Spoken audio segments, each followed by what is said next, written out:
Əgər iman və təqva bərəkətə səbəbdirsə, din bu cür buyurur, bizə deyirlər. Sizlər ki deyirsiniz ki, iman, təqva bərəkətə səbəb olur.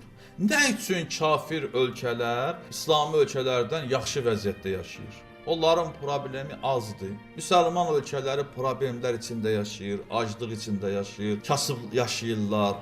Nə üçündür? Bu da yaxşı sualdır.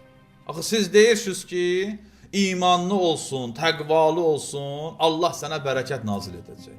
Yaxşı yaşayacaqsınız, xoşbəxt olacaqsınız, ruzunuz, bərəkətiniz firavan olacaq, problemləriniz az olacaq. Amma biz müşahidə edirik, görürük ki, məsələn, Qərb, Avropa ölkələri, müsəlman olmayan ölkələr, müsəlman ölkələrdən yaxşı yaşayırlar, varlı yaşayırlar, maddi vəziyyətləri yaxşıdır. Buna cavab nədir? Cavab budur ki, əvvələn, birinci budur ki, bir çox müsəlman ölkələri dildə müsəlmandırlar. Bu ölkələr fəqət adları müsəlman ölkəsidir. Amma bu ölkələrdə dini qanunlar hakimdir. Yəni bu ölkələr düzdür müsəlman ölkələridir. Amma bu ölkələr, bu ölkənin əhalisi dini qanunlar əsasında yaşamırlar. Dinə əhəmiyyət vermirlər. Bu ölkələrdə din hakim deyil. Bu bir. Düzdür müsəlmandırlar. Düzdür özləri müsəlman bilirlər. Özləri müsəlman adlandırırlar. Müsəlman ölkəsi hesablanır zahirdə.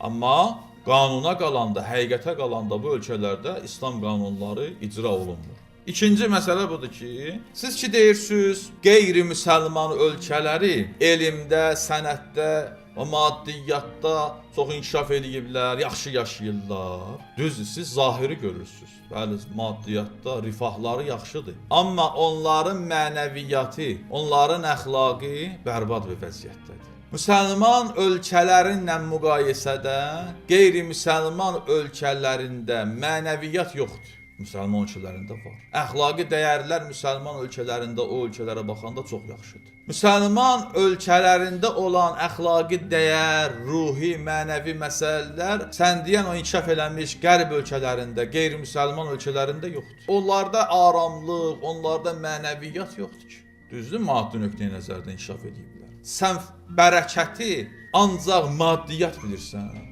Aramlığın, sakit yaşamağın, mənəvi dəyərlər, əxlaqi dəyərlər bəs nədir? Nə üçün bunları unutursunuz?